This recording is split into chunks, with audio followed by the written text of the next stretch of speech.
Hello, everyone. This is R Salts, where I, Rus R Russell, will express my thoughts on topics. I want to review this brand new video game that I was excited for months to come out. I mean, it was like my childhood, and it meant a lot to me than what you probably realize. And that is Tony Hawk Pro Skater 3 plus 4. Man, I love Tony Hawk Pro Skater 3. Also Tony Hawk Pro Skater 4. But Tony Hawk Pro Skater 3 was my favorite out of them all. And my first Tony Hawk video game, which was Tony Hawk Pro Skater 3 on the Nintendo 64. I could still remember having memories where just one day I was in GameStop just looking in that pile of Nintendo 64 games, and I came across Tony Hawk Pro Skater 3. And I remember, like, isn't that skater guy that I saw in a McDonald's commercial where you had somebody was so excited to have Tony Stork, the NASCAR driver, and then when he came home trying to show off to his sister, but the sister went like, "Oh yeah, but I got Tony Hawk." Like, I was like noticing that skater, so I'm like, maybe I want to try it out.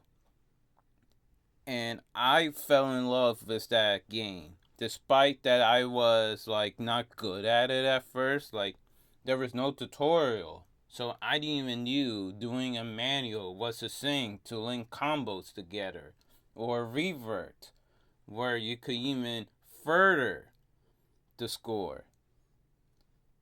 But yeah, really great memories.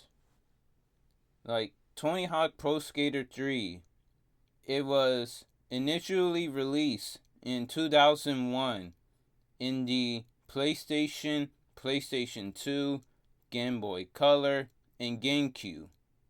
In 2002, it was released in the Xbox, Game Boy Advance, Windows, and the Nintendo 64. In 2003, it was released in Mac. And then there's Tony Hawk Pro Skater 4, which was released in 2002 for the Nintendo GameCube, PlayStation 2, Xbox, and Game Boy Advance. In 2003, it was released for the Windows and Mac. And in 2004, it was released in Tapway Zodiac. In 2005, it was released in Digiblast.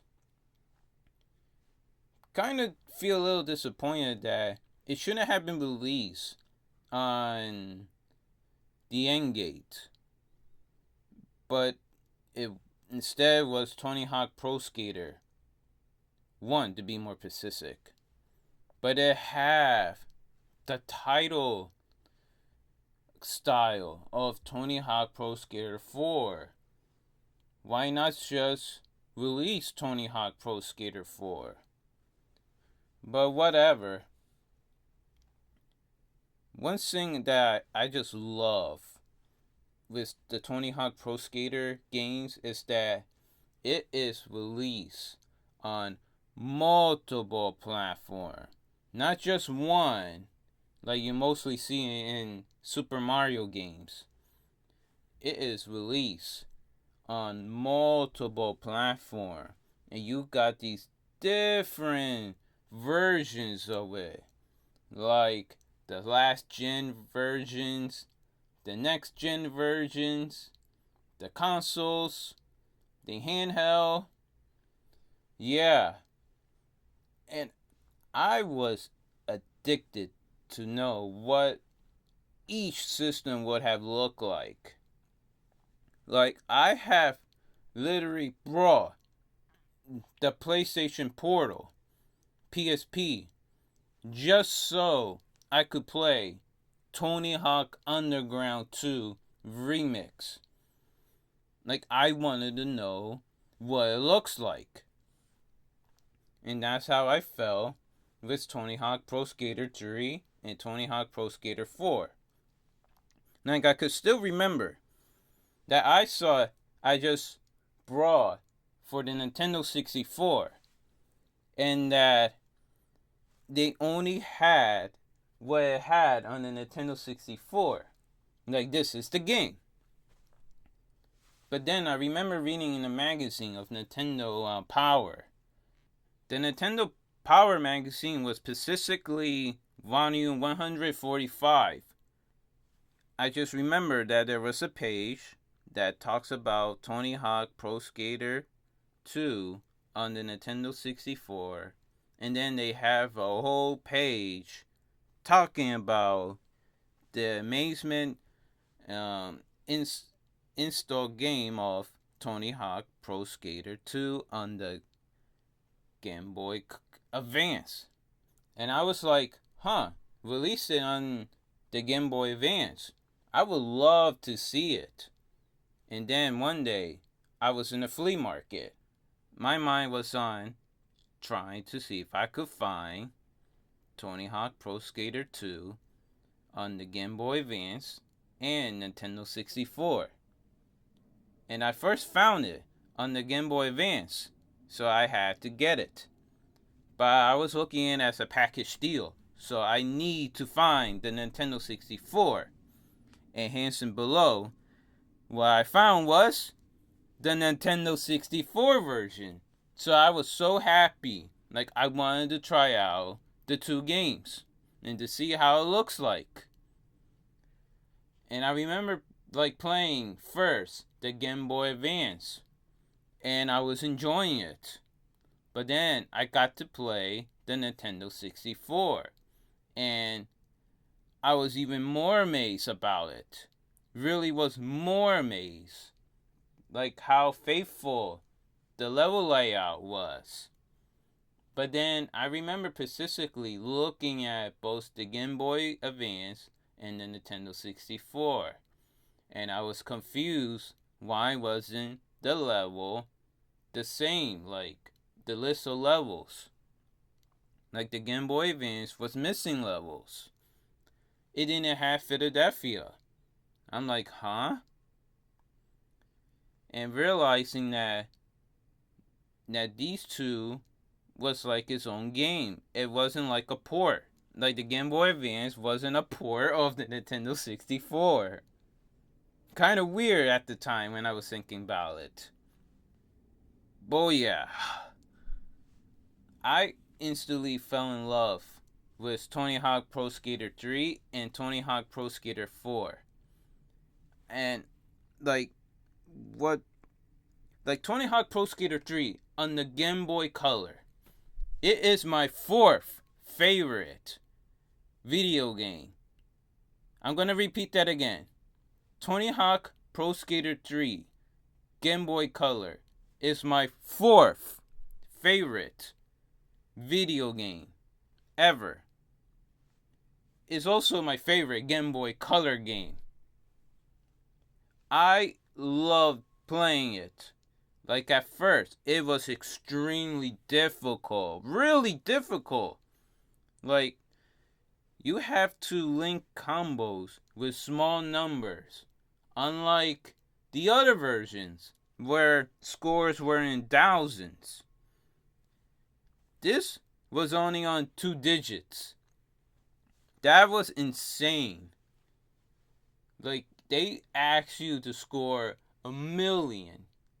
Well, not in the goal list, but more like in the competition. And you had to make sure that you could equal up to 1,000,000. I loved it. Like, the first few levels was extremely difficult. But then, as you progressed the levels, the goals were easier. But yet, your skills at the same time were improving. You were learning the game. So then, when you had to backtrack to Foundry level, not only that you got great skills, but you realize that the goals are not that hard because you have mastered it. And that's what make it really great. Like, I will have that adrenaline. And there was very few games do I ever felt that way. Which includes another one, Mickey Speedway USA on the Game Boy Color. Extremely difficult, but yet fun, which was the challenge. Like, I love the inferior versions. Well, in my opinion, it doesn't feel inferior. Like, I see online how people tend to say, oh, Tony Hawk Pro Skater 3 is worse than what you remember on the Nintendo 64. Or the forgotten version of Tony Hawk Pro Skater 4, which was PlayStation 1. I did not felt that way. Yeah, and I didn't like it either. These people did not learn how to love them. It made me so mad when I saw this YouTuber, Trevor Winters, where he put Tony Hawk Pro Skater 3 on the Nintendo 64 is worse than what you remember. Like, no it isn't. Like, before I played Tony Hawk Pro Skater 3 plus 4, what was the first game that I played? Was my very first Tony Hawk Pro Skater 3 that I ever played, the Nintendo 64. And it was as amazing as I remember it. So, that guy is just a guy in a mic. He know nothing. I could say great things about it. I mean, it was fast. The graphic looks good. The balance meter, it was from the GameCube. And I love the shortened versions of these music songs.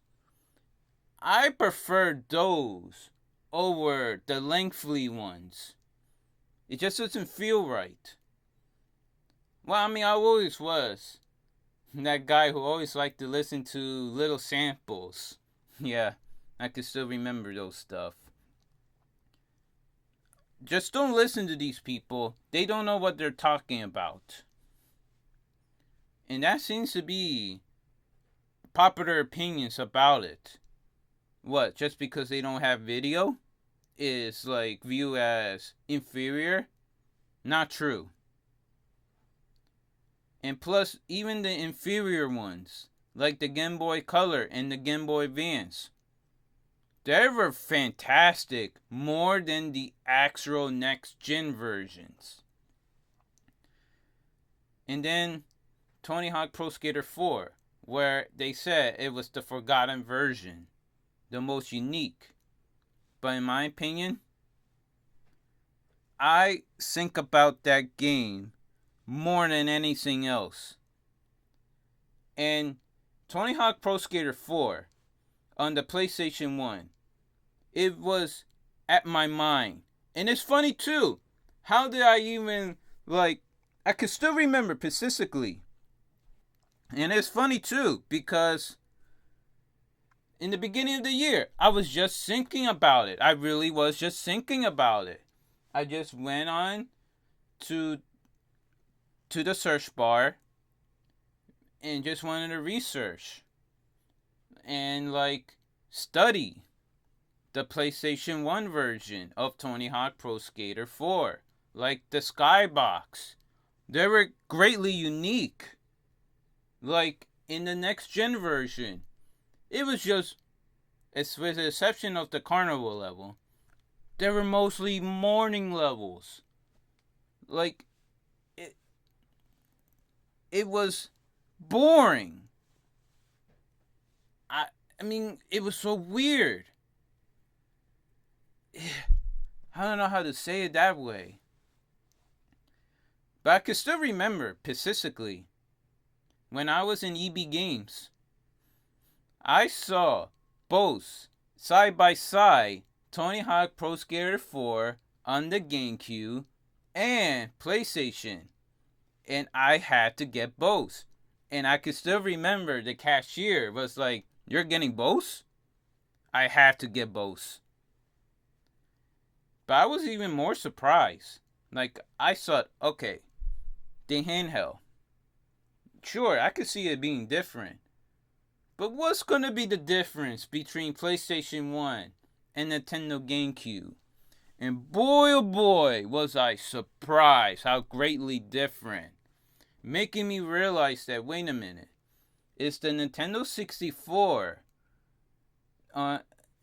is it really the definite version? And I was surprised that there was a GameCube version for that game. Specifically, I was talking about Tony Hawk Pro Skater 3, but still. Yeah. And that's what I love about it too, because I was finding out that the levels that I saw took place at night. Then it took place at night at what is supposed to be the real version of the level. Surprised me a lot.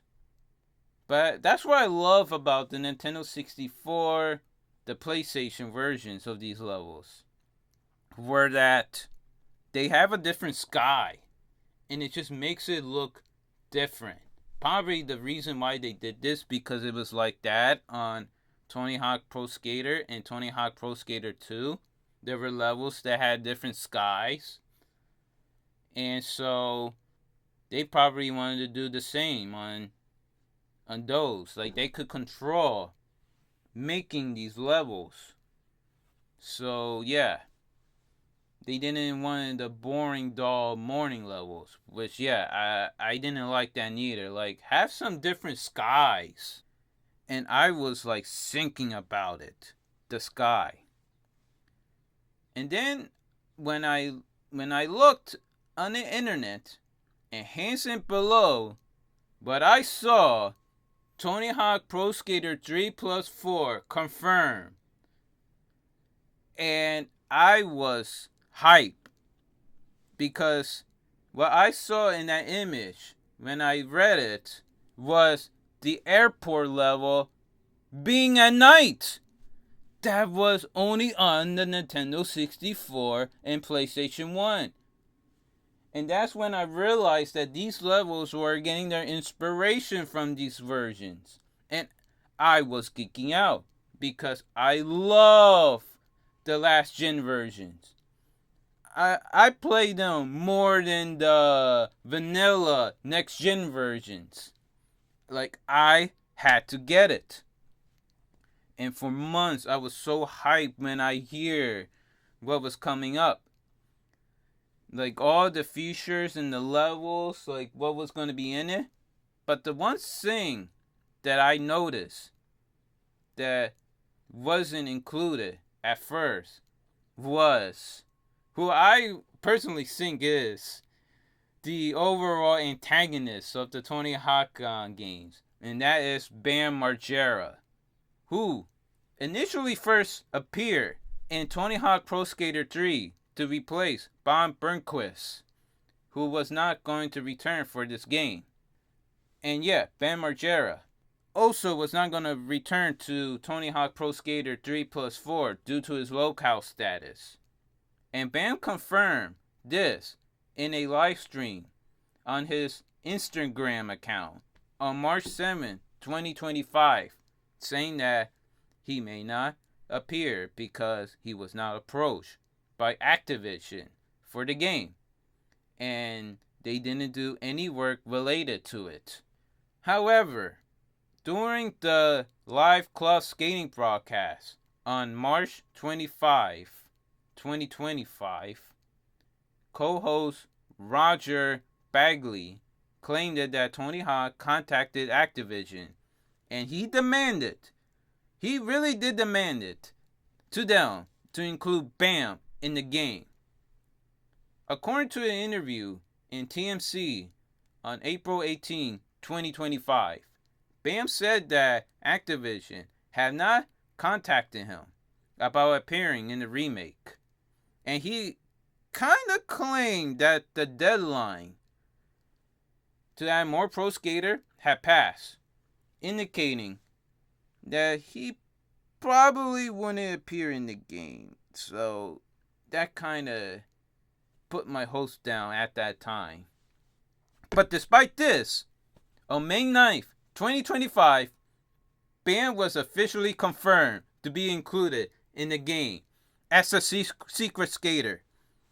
And I could still remember on Tony Hawk Pro Skater 3 on the Nintendo 64 and PlayStation 1, BAM was last on the list, probably because he was new to the game. And for some reason, they were fascinating on the order of Tony Hawk Pro Skater 2 that they have to put BAM as last. But he also felt extra special for that reason. He was last in the list. Sometimes the most notable is the beginning of the list and the last of the list, which many video games tend to put the main character on the beginning of the list and the main bad guy as the last of the list. And that's what I felt with Tony Hawk and Bam Margera. And it didn't help neither that in Tony Hawk Underground 2, it was Team Hawk versus Team Bam, where it really did felt like Bam Margera was the evil villain of the game. Yeah. And in Tony Hawk Pro Skater 4 on PlayStation 1, Bob Burnquist returned despite not being part of 411 VM. This got him to be part of the Pro Skater list. And there was this more skater list, which tends to be the secret skater. And who was first and to be in the list was Bam Margera. And it really felt special because he was put on that list. And it was weird too, because when you look on the movie list, as well as the cheat code, Bam Margera is like last to the list, but then you have Bob being way further than the costume skater or little person. Like he was really to the end. It probably was because, like, just imagine you have all these WWE rosters, but then right last of the list was a WCW wrestler. So yeah, that's probably what it was. Which makes those two really special at the time. And they really did. Like, it felt like three people matter in that game. Tony, Bob, and Bam. So yeah. And that's what I felt like, what they did there in Tony Hawk Pro Skater 3 plus 4. They made Bam to feel special again, because he was a secret skater. He didn't even appear in the intro of the game. He was nowhere near to be seen. And I just loved it how he's like one of the last in the list, which include all the secret skater, plus Doomslayer and the other guy. So yeah, it was interesting to see, you know? And I can still remember Bam made this quote in a Meet the Skater video. He said this, and I quote, "The second Tony Hawk game, I was so accepted with playing the game that I'm missing flights." Yeah, I could still remember playing Tony Hawk Pro Skater, and that I wasn't doing homework just to play those games. It just like those games were super addicting. I could relate with anybody who say playing video games, they were having so much fun that they lost track of time. But yeah, I had a huge passion on the last gen versions of these games. Like, I would have studied them. Like, why was the sky like that? What was removed? Or what was added? And yes, they were more special.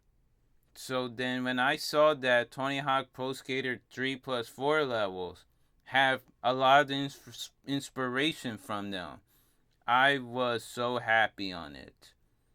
And I know a lot of people were not happy that Tony Hawk Pro Skater 4, the career mode, is not what it was before. But honestly, it didn't matter to me. As long as the levels were inspired by the PlayStation 1, like the London level, I was more happy.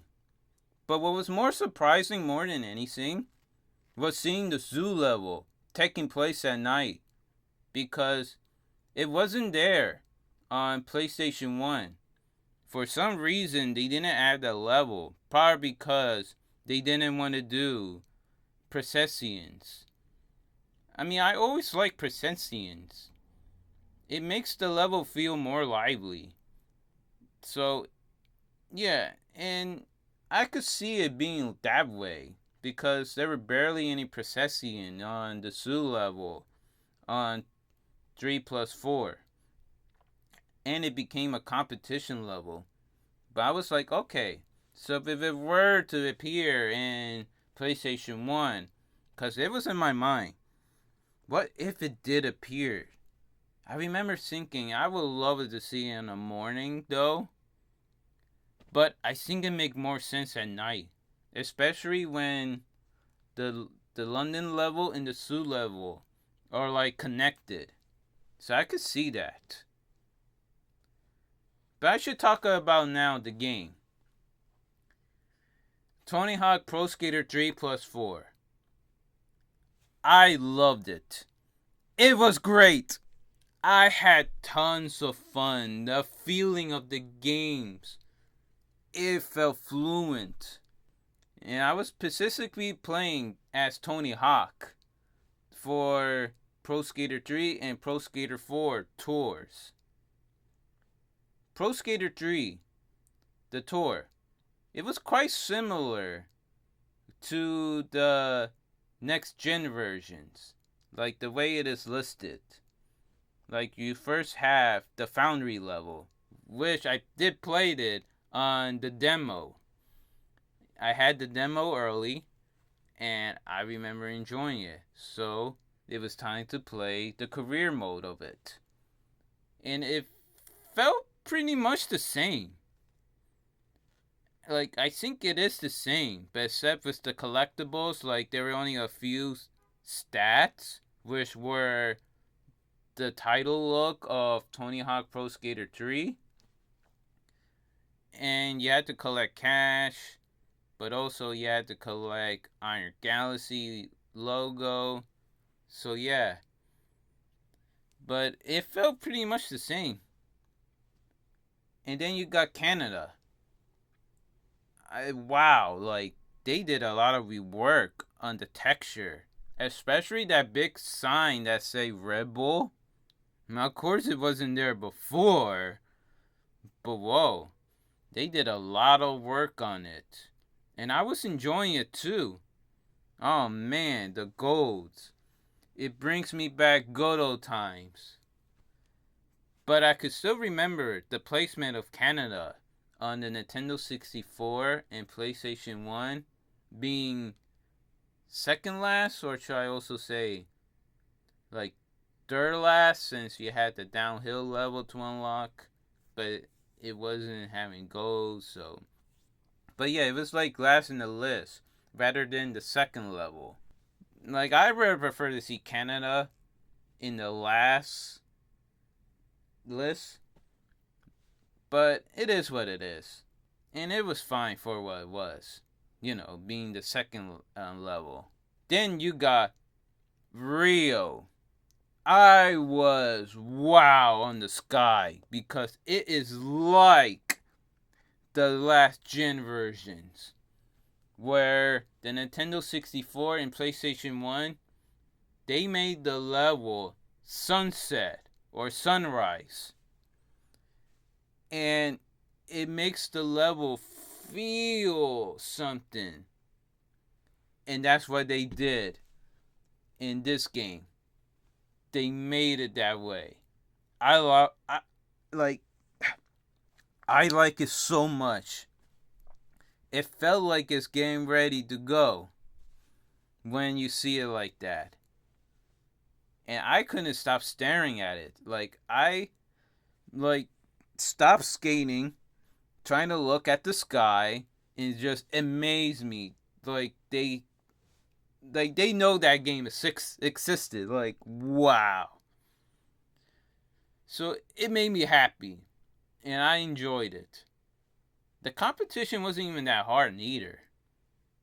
It was actually pretty easy to score a 99.9. I was surprised because I think I had to work a little harder on all the versions. Except for the Game Boy Color. The Game Boy Color wasn't a competition level, but rather a regular level.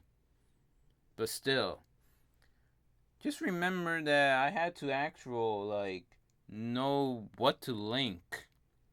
So I was like, I didn't think I did that good in that one heat, but apparently it was perfect. So that kind of threw me off, but okay. But I did love it either way. Trying to compete for the gold medal. And then you got the sub area, which I was a little surprised on what that game trying to interpret it, the location of it, because I always thought it took place in Westchester, because in Tony Hawk Underground 2 on the Game Boy Advance, Bam Margera said that level, which it was only on the Game Boy Advance, by the way, it didn't appear on the next gen. I'm so used to saying that. The console versions. It didn't appear on the console versions. But yeah, Bam said that was his hometown. So I assumed it took place at least on Pennsylvania. But it didn't. It threw me off. Anyways, I was kind of shocked to see that it was also sunset. It made me feel like, wow, they put more thought on trying to make this world look good. Especially some of the added stuff. Like an airplane. There was an airplane that carried cash. And you had to time it just right to get it. And it took me a couple of tries. Oh man. And that wasn't easy to get that cash. In fact, I bailed plenty of times trying to even get up there. But I eventually did. But I also love how they added ghosts, but not really ghosts. Guess stuffed things that put a wrap around it and just put it as ghosts. I thought that was kind of neat detail of it. And I really did enjoy. And then you got the airport. What made me I gotta buy the game. What caught me was the airport. It was a night level, just like the Nintendo 64 and PlayStation 1 version. Sure, the layout is based on the next gen version of it, but just seeing it at night makes it feel great. It makes it really greatly special too. Especially when I go to the airport, it tends to be at nighttime. And it just didn't help neither in Toy Story 2. The airport was all night. So just seeing it as a night level, the airport on Tony Hawk Pro Skater 3 plus 4, it felt something. I loved it. And what was surprising too, you had those screams, and they were playing ads or commercials of I guess their sponsors. That was unique. And I was just ending up looking at it, staring. And wow, like the detail that they put on this. And I was even wondering, does the Switch 1 is capable of that? I bet not. Because that's what it was on Tony Hawk Pro Skater 1 on the Nintendo 64. Despite being a powerful system, it's just probably because it didn't have the memory to make it happen. So they just put posters rather than videos, music videos. So yeah. But it surprised me just to see that. Oh wow. Yeah, I just love Frosted Flakes. I was like, oh whoa, Tony the Tiger, they're great. And yeah, that game was great. So great addition to put in there. And then you got Skater Island, which is a competition level. I think I remember on the next gen version of it where you had to break a wall which would lead to a pirate ship. In this version, the wall was already broke, so you immediately went to the ship. But what was more interesting, which I remember seeing, I think it was in a Nintendo Direct, in that they got a secret area. And I was geeking out because it's my favorite show ever. And just seeing it in that game, like, it brings me a tear. Like, this game knows how to put my emotions in it. They have SpongeBob SquarePants reference in that game. And I saw the Bikini Bottom. It got me geeking out. Wow. I felt that this game went beyond what it should. And this game was made with heart. I loved it to see that SpongeBob reference in there. And it really was fun too in the competition. I remember being the most difficult out of them all in the last gen version. Like in the Nintendo 64, I'm like, it's hard to get second place. It's hard to link rails in that area. So I had to like figure it out. But what is always easier for me when I play it in the competition is to do air tricks, link it with a revert, and do it again until you lose your speed. And once you're in the ground, just do like a manual tricks of it while kick flipping. Or if you have enough air to do it, air grab. But yeah, it was great. I love it too. How the way it looks. It feels more piratey. Like, R. R sucks. But yeah. And then, that's on to the next level. And that is LA. It looks exactly what it is. Like, they have this level, like, really reused. Like, it was in Tony Hawk Underground 2. Where, like, they have 3 Pro Skater levels. One of which was LA. And it was a morning level, of course. So, yeah. And that level was reappear in Tony Hawk Pro Skater HD as a DLC. And like I said, is like morning. So I guess I could get why they didn't put the sundown version of it, like you see in the last gen version. So it was kind of disappointed just to see it in the morning, but it's what been reappeared the most as. So I was fine, I guess, with it. And it's not so much to say on that level. Though I did like the guy taking the selfie on the Taco Bell. Like, yeah, trying to smack the guy. It was still nice for what it was. The goals being faithful to it, other than, their new combo score. But yeah. And then you got Tokyo. It looked fantastic. The like the hologram, the lights. Whoa. Even more beautiful. Not as beautiful as the Nintendo 64 and PlayStation 1 version. I love the way it looks.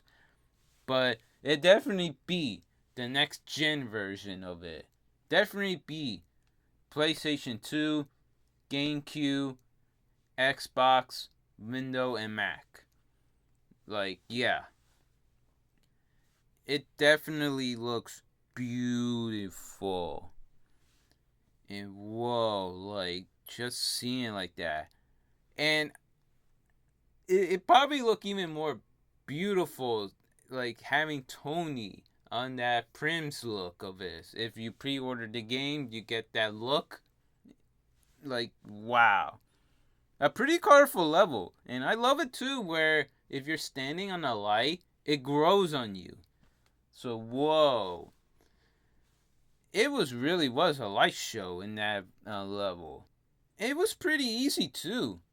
And actually was the easiest. Because back then, when I first played on Tony Hawk Pro Skater 3 on the Nintendo 64, I didn't knew a manual existed. And I was like wondering, how do you even make these big scores? It looks too impossible.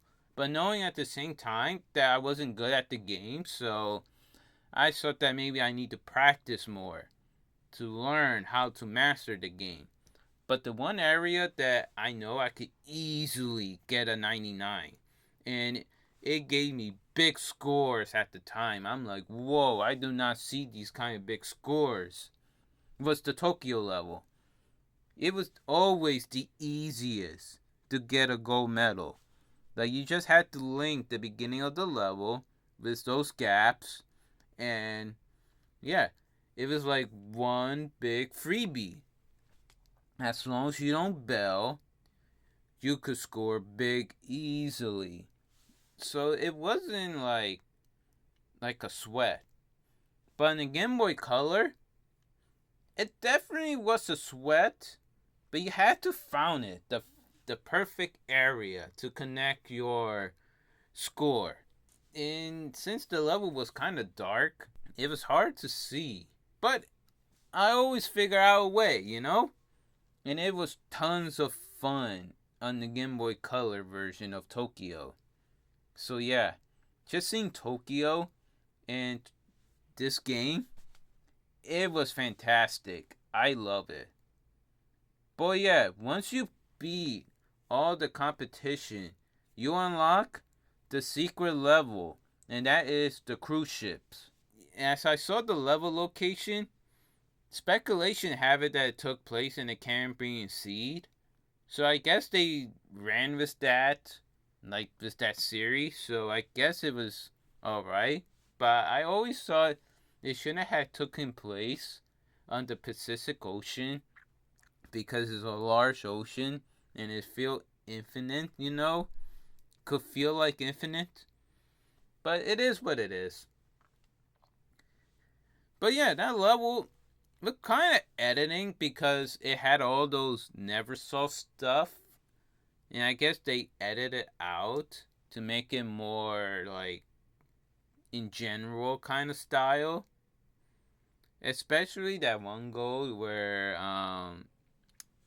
you had to, I guess, do those impress. I don't know how to exactly describe it, but they tell you to do some things like grinding on the plant, manualing, and then let's trick on the top of a copter. And if it's that, you could claim your medal. I remember specifically was more different, but it's been a while, so I can't say much. What was the real difference? But I just remember it had involved with Neversoft. So I guess they removed that to make it feel more different. But it would have been nice to still have some Neversoft reference, which I guess I could get to later on the pimple level, what reminds me what I saw. But still, yeah, it was cool. The ghost it felt different too. Like impressed the pro skater. It just feel kind of different. But still, they also add a sunset sunrise part of it. So it was like a nice touch to it. So yeah.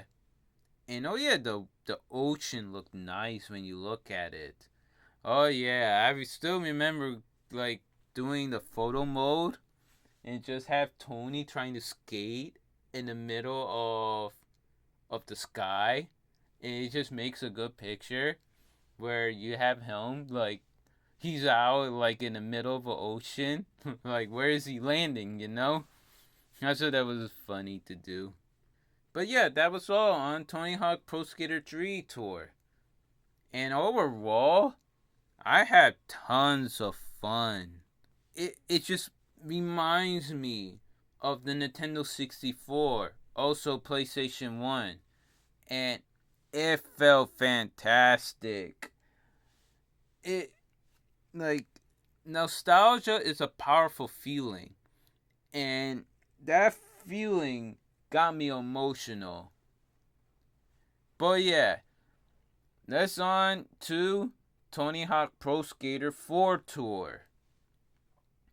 And I want to say, I felt like that really is the game. Tony Hawk Pro Skater 4. Like, the original version of Tony Hawk Pro Skater 4, they have a open range world where the worlds were more bigger. There was no time limit unless you actually activate a gold where you then could activate time just to finish up a goal. It was completely different. I hear people saying different things online, but remind you, these are guys and mics, so they don't know what they exactly are talking about. But this is what I felt what they did. Because when you try to include the other Activision O2 franchise, like Matt Huffman or Kelly Slater, you know, their style of career mode were different. So it felt more like they want to get away of the traditional one and trying to make it more different, like what the other related games were doing. So that's what I always interpret it. Like they want to make it feel different for the sake of it, to make it be different. Because there was nothing wrong with that formula. I always did prefer it that way. But when Tony Hawk Pro Skater 3 was released alongside with Matt Huffman Pro BMX, Sean Palmer Pro Snowboarder, and Kelly Slater Pro Surfer, they had a different career style mode. So I was betting that they wanted to do the same with Tony Hawk Pro Skater 4 for their other ones, like Sean Palmer Pro Snowboarder 2, Sean Murphy Pro Wakeboarder, and Travis Pasena Pro Motor X. So yeah, I could definitely feel that they wanted to make it feel different. Not just for the previous games, but for his other franchise as well.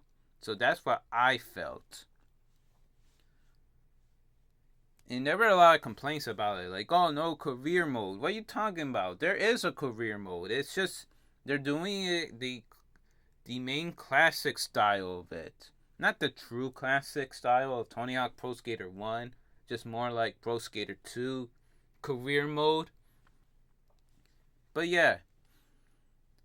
And I was fine with it. For what it was. Because the goals was going to be more different. Which, that's something else to say. When I was playing Tony Hawk Pro Skater 3, I didn't need the internet.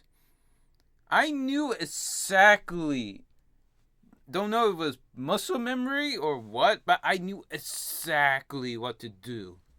Like, it was still embedded in my mind. Like, definitely is for Nintendo 64. For the GameCube, it probably, like, kind of rusty. Like, I can't think of it in the top of my head right now. But if I look at it, I definitely will remember it. That kind of feeling. But Tony Hawk Pro Skater 4, this was going to be all different. Despite that some of the goals were inspired by the individual goals, like the skidding on the Professor car, which was a different camera view on the original version.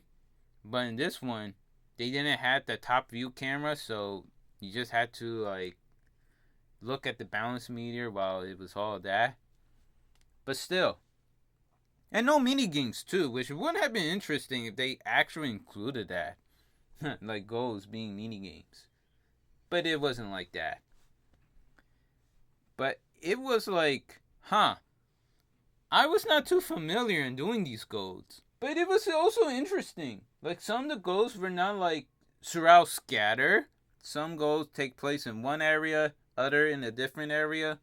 Because these kind of map layouts were meant for different kind of goals, so it was quite interesting to see it that way.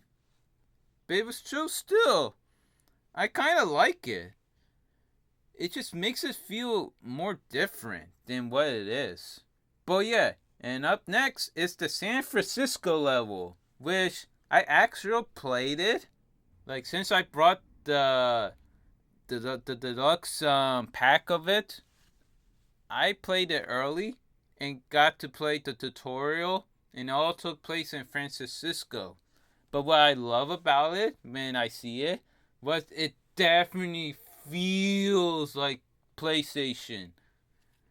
Like the sky level.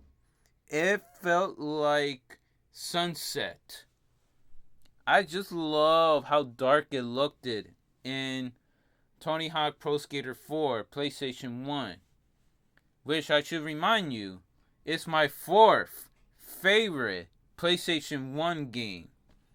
And it probably is the one that is always in my mind, just for that alone. Like, my autism gets to me when it comes to PlayStation 1. Like, I just felt fascinated. Like, I just have to study it. And that's why I felt with that level. Like, it felt, whoa, the sky. Like, it was sunset. I loved it. But there were goals that I did not knew what to do. Or it was forgotten in my head. Like, oh man, I had to search it up. Like, what is that goal again? But then I am reminded that this was also in Tony Hawk Pro Skater 4. But the thing is, when they tells you in the original version of it, they tells you what to do. Like, you need to do this in order to save the painter. And they didn't did it that way because they just gives you the dun. So it wasn't not enough to tell you step by step what you exactly need to do. So I was lost. So I had to research it. And there were some things too that I'm like, I don't know exactly where it is. And it's probably also because in Tony Hawk Pro Skater 3, like, you have to do individual career mode. Like each skater, you have to repeat. It doesn't follow through. It's not like when you collect one stat, everyone else get it. You have to do this like 13 times plus more. In Tony Hawk Pro Skater 4, this was like every skater career mode. Like there was no individual, no solo, where you had to do one person, but what they do doesn't affect the other. It wasn't the case. It was like one person do it, everyone gets it. Like if one person gets the stat, everyone gets the stat. It was that kind of deal. So when you don't have that repetitive, like you repeat, it doesn't stick to your mind. So that's why I think what happened, why I couldn't remember exactly where the goals are. It wasn't fresh in my mind. I did not have the muscle memory because I wasn't trained to know these exact locations. But it could also be that maybe they tweak some of the areas. Like it used to be in this area, now it's in that area. That could also be it, but I'm not too sure. But it was still fun. I loved it. I end up like looking the scenery of it. And it is so beautiful. Like Neversoft did not understand that having a different sky enhanced the level. So to me, just seeing a sunset enhanced San Francisco. And if I ever do visit San Francisco, I want to see a sunset. So yeah. Well, I guess for the downhill part, since it's also a level and downhill jam, I guess I don't mind seeing it in the morning. But still, let's move on to the original level, which was a competition level. Probably did this because a lot of these worlds were probably not based on competition, so they probably need to make a world that makes it feel like a competition. That's just my theory. It probably isn't the case. Remember, I'm just a guy in a mic, so don't take my opinion too seriously. I'm just giving you my thoughts. The R thoughts. But alright. Movie studio. It was interesting. You have like a studio in the center, and around it is, I guess, the road. And I love staring at the poster too. They look like it could be an interesting movie. Yeah, why I didn't heard it in theaters. Well, whatever. I said it was fun to stare at. Yeah, and I did enjoy like going in and you had the director. You could try to hit him, he will get offended. But if you just stand there, he's gonna walk to you and then punch you down. Like, whoa. Now that's a director that meant business. Which I also like how you could hear the Processian in that game talk. As I don't think they did that. I mean, I know they did on Tony Hawk Pro Skater 3. Like, once you mute the music, you could listen to their conversation. But I meant like while having the music on. More specifically on Tony Hawk Pro Skater 4. Like, I'm trying to talk about that. But yeah, it was awesome just to skate around during the competition. And it was not that hard to get the collectibles, but I had to like research how to get them, Like had to go to Yahoo and see like the location. But yeah. Now let's move on to Alcatraz. I used to thought that it was Arizona. Like, with that song, by the time I get to Arizona. Oh man, I miss that song, by the way. I guess I could talk about a little bit on the music. But yeah. Oh man. It was quite disappointing on the retro list of it. I felt like it shouldn't have been more. I mean, I always only listen to the Ace of Space. Though I always found at the Foundry level, I listened to If You Must. But the Ace of Space, I was like, okay, awesome. But Tony Hawk Pro Skater 4, they're missing TNT. And by the time I get to Arizona, those were the best ones. I mean, sure, they got mass appeal.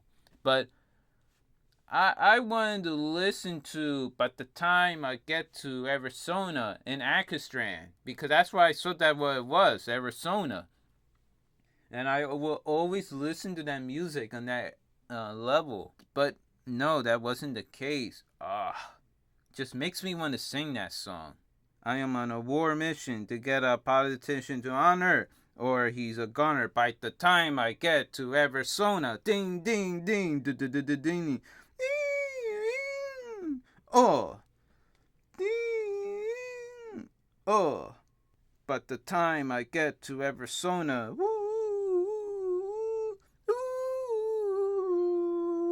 but the time I get to Arizona, by the time I get to Arizona,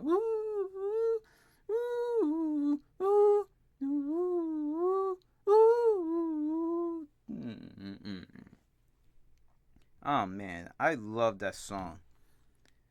No, but what I love about the PlayStation 1 was that they have that song in the beginning in loop, and it was addicting.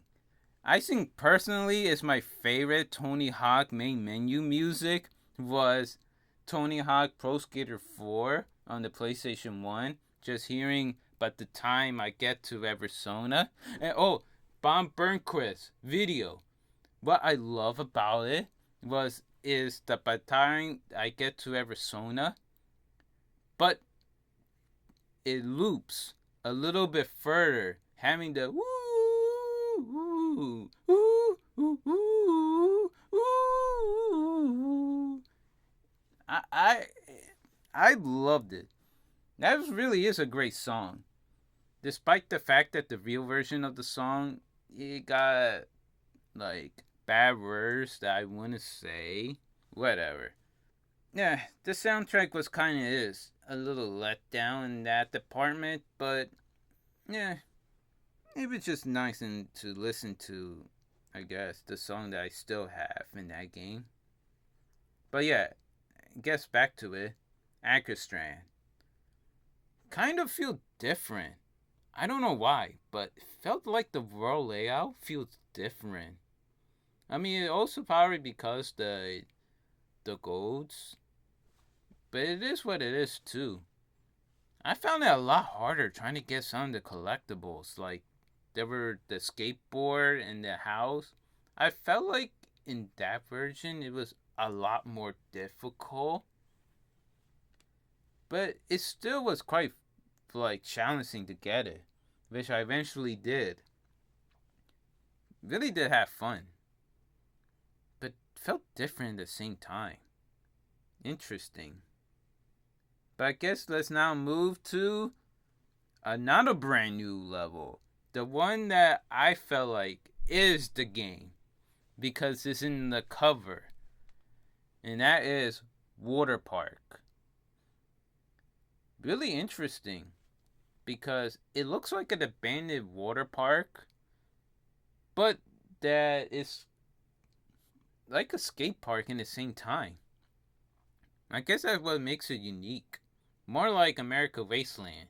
So yeah, like a abandoned feel of it, but in the same time like a skate park. The goals were new to me. This was new experience.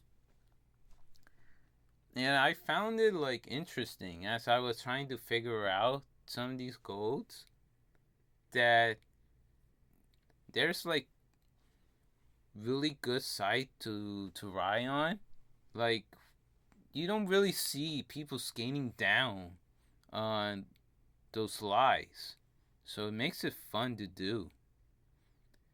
But yeah, that was kind of difficult to drain the pool. Like, there were four sinks located near to each other, but to drain the last one that I'm trying to find, little did I know was more further away, and I had to actually like look it up. Like, whoa, that's kind of feel out of place, but okay, makes sense in one way because you're trying to throw off the player. So I thought that was kind of unique to do. I mean, if that was the intended to throw them off, but that's what I felt. Like, that threw me off. Oh, it's that far. Nice. You wouldn't have guessed that if I was trying to be like, is in a area, it's probably in that area. But it turns out it wasn't. I also like that there was an arcade area. And noticing enough, I think they made a reference of Guitar Hero in a trash bin. I thought that was an interesting reference. Just like the movie studio where they made a Ninja Turtle reference going down the shore. Yeah, I thought that was quite interesting to do with Water Park with the Guitar Hero reference. But it was still awesome to look at. I spent time more on Freescape skating that area because that's what I thought that is Tony Hawk Pro Skater 3 plus 4. It's specifically that world. But I guess also movie studio and pinball. But I was more like, whoa, this is the new game. This is a new park. This is a whole new experience. This is what a Tony Hawk new game should be. Was that.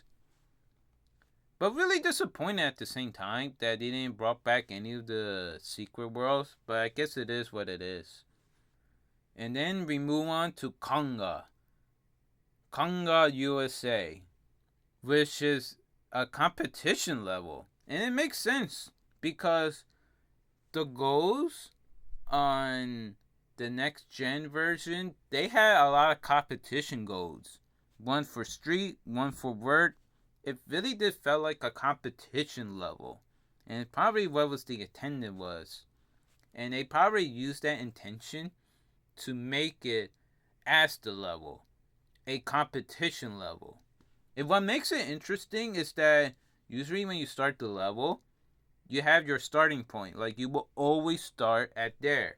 Even the competition in Rio, Skater Island, Cruise Ship, and Movie Studio, you had a starting point. Always starting in there. That wasn't the case in Konga. Different starting location each time. You would be near to the ramp or the skate park. Like, it was different. You didn't start off of the same spot. So I said that was kind of unique. But it's probably also because it's a bigger world for a competition. So you're probably going to start in that one competition area. Once you're done with that heat, you go to the next one to make it to score differently. Something like that. I bet that was the intention. Could be wrong, but that's what it felt like. And it was quite fun. But I was also disappointed that the sky was morning. I mean, it always did feel weird in PlayStation 1 that is a night level. Despite the fact of the video, they show the classic park since it's the oldest park in the world. They had like footage of it taking place in the morning. And just to see that park at night, which the sky reminds me of Bowser in the Sky in Super Mario 64. Like, the way it had purple and red. But yeah, really interesting. Like, they didn't choose a night sky for it, but I guess it make more sense in the same time, because that's also was in my mind. It felt like it was more sense to take place in the morning, especially with the video. But I did love the night sky in PlayStation 1. It makes it feel weird, to put it that way, and I loved it. Weird can be a fun feeling, and that's what I felt. with the PlayStation 1. Just seeing the sky like dark, taking place at night.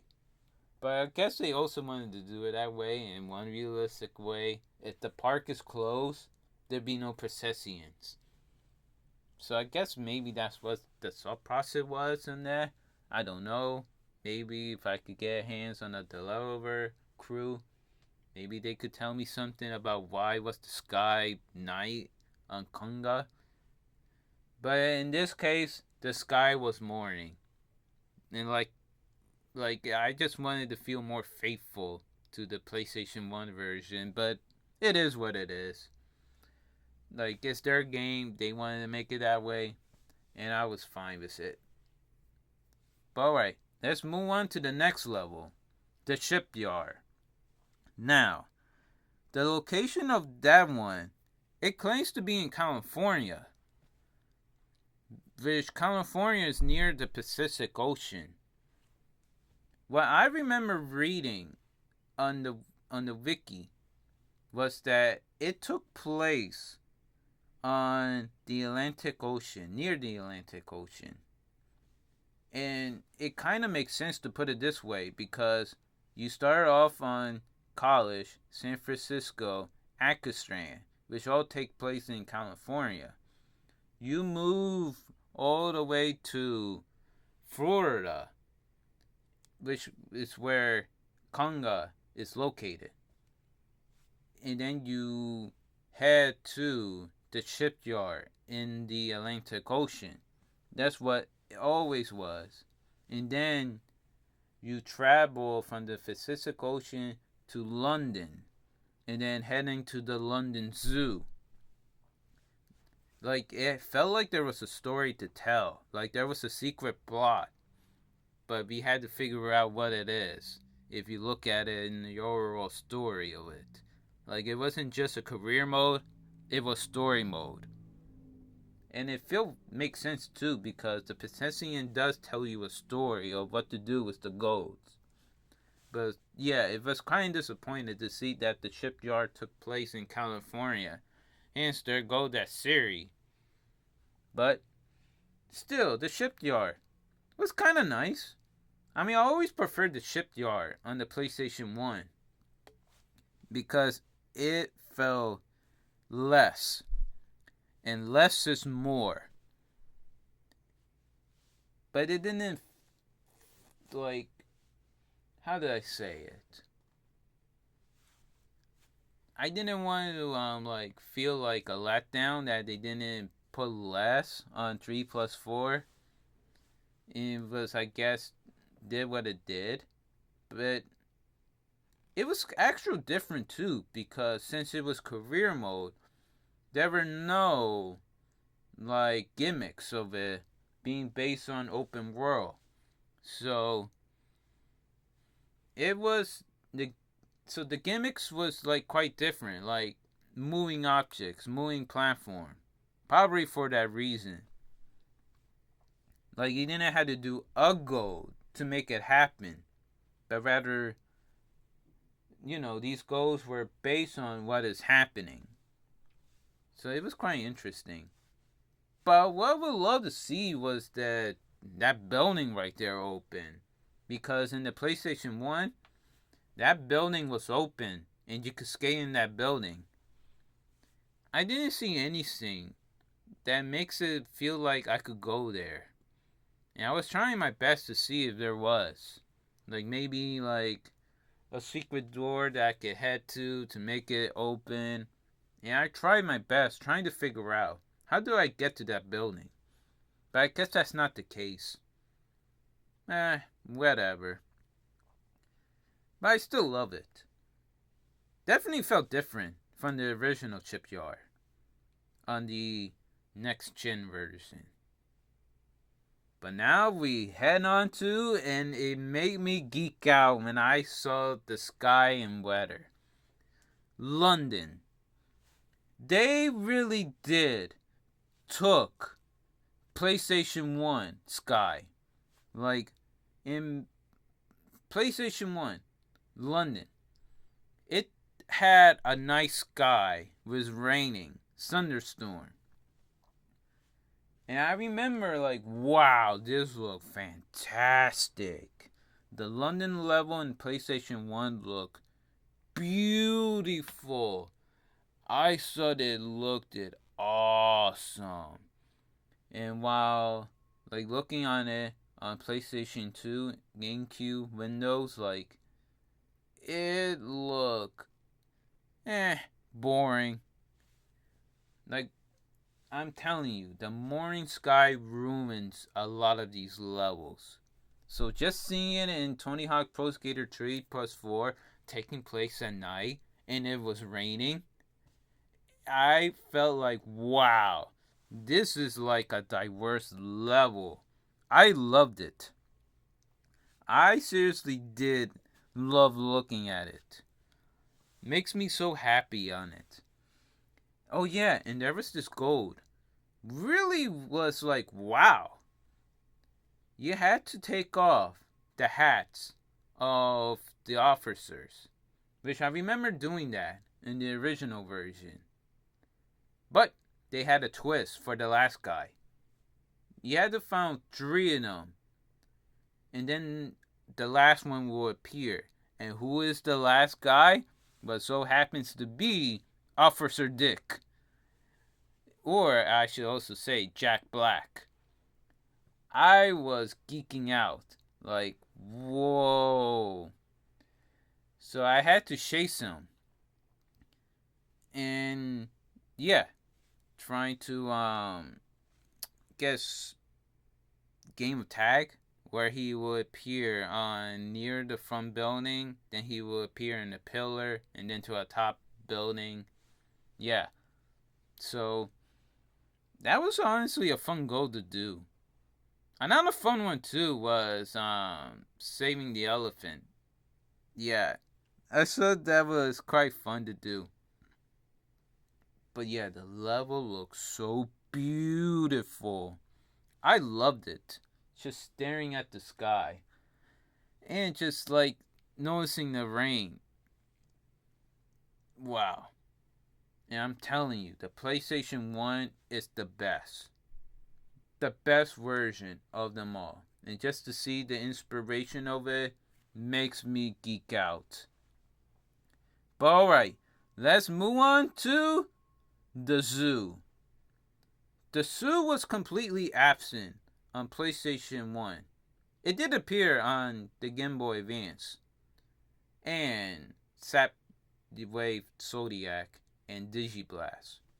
But just to see it on Tony Hawk 3 plus 4, I was like wondering, does it take place in the morning? Does it take place at night? What would it be if it were to appear in PlayStation 1? They chose the night level, which makes sense because since London took place at night, then the zoo should take place at night. But it could not be the case also. Like maybe they had to wait until it gets morning to head to the zoo so it could be open. That could be that way, but they shows that it also took place at night. Out of all the levels, this was the most changed. They changed that level. Like they cut out the beginning of the level, which it took place outside the zoo, and you had to travel into the zoo. They cut that out to immediately take place in the zoo. That was quite an interesting choice to do. But I guess since it's a competition, And it didn't have a different starting point. You always started off in that spot, so it wasn't the case with it. They have a new quarter pipe to it to make it, I guess, feel more skatable. Like things were added to the zoo, and things were also removed, like the aquarium. You couldn't get in the aquarium, and I was doubting that you couldn't even get into the aquarium. And the animals were absent. There were no animals. But I kind of like it at the same time.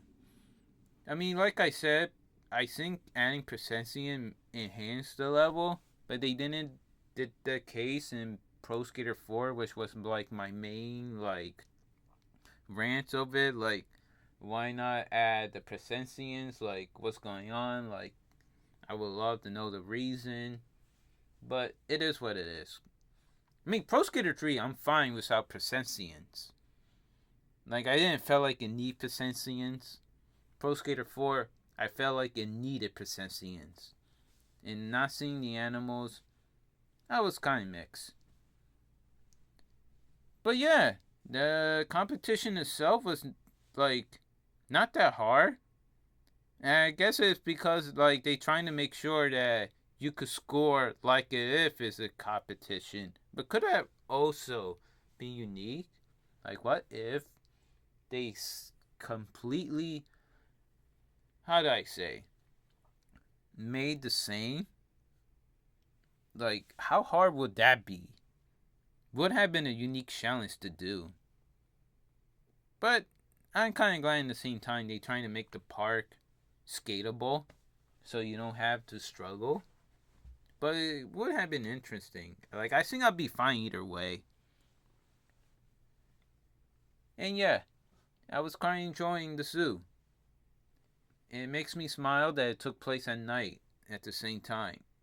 But would have been, like, wondering as well. Like, even if they did that, what would their attention at the time be? Morning or night?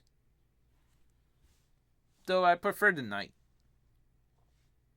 And now let's move on to the secret level. Pinball. There's actually an achievement to unlock it called Tilt. Like, to achieve it, you have to unlock Pinball. And that's why I received. So, that was quite interesting. And Pinball is a original level for Tony Hawk Pro Skater 3 plus 4. Just like Water Park and Movie Studio. But I felt like, wow.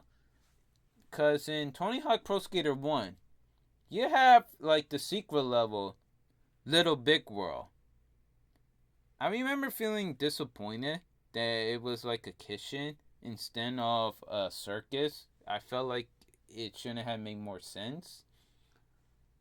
But to me, if they were going to make Little Big World, Pinball was fantastic as a Little Big World level. Like, whoa. I had more fun skating in that area, especially when you had like something to make you move faster. Like, whoa, I was gaining big air. It felt right too. Like, how did they did this? Making a Pinball level like a skatable level. That was really unique. And what I love it too is that there was a big eyeball that would come out, and I was wondering, is that a Neversoft reference? I couldn't tell, but I would like to think it is. That was a Neversoft reference. And I hope so. To give nod to the original developers of it. I had tons of fun playing it. And I know you guys will too. The Pinball level, that was fantastic. And I just love the way you could just use those things to rail. Yeah. The goals were more challenging but fun at the same time. But yeah, and also I loved it how you see Tony Hawk at top and he's like playing the pinball, like obviously controlling the ball. But yeah, like they did justice with what it could be Little Big World. Now, I was disappointed that none of the secret levels that appear in all these versions have returned. Kind of disappointed. Like, I would love to see Little Big World returning. But I guess to me, if they just call it Little Big World and it was the Pinball thing, I would be like, yeah. But I bet they didn't include Carnival and Kakajo, not because they're secret, but was because of Kakajo. Kakajo is a level from Matt Huffman Pro BMX 2. Like, they took from a franchise to put it in this one. And they probably didn't want to remind us of the spin-offs. So they probably removed not just Kakajo, but as well Carnival. That's what I felt like. That's what they did. But it would have been nice. But that was the one thing, like, you have the Carnival secret level. So I was trying to wonder, what is Little Big World? And you have this secret skater called Little Person. And Little Person was a clown. And so I thought that seeing a clown would relate to, like, the secret level being the carnival. Like, I even was like wondering, is it the carnival? I bet it's the carnival. And it makes feel like more sense. If it's not the carnival, maybe a big top. That feel more right to make it Little Big World. But when I finally got Little Big World, I didn't save it because, I didn't want to do every Pro Skater Pro Challenge. Just the ones that I favor. But I did it just out of curiosity of Little Big World. My brother was the one who actually played the level. I didn't play on the level. I just only watched. But when we finally unlocked it, I was quite disappointed being a kitchen. I guess it makes sense. Little Big World. Like, it's little. It really is little. The kitchen is little. But it's big in the same time just because you shrunk.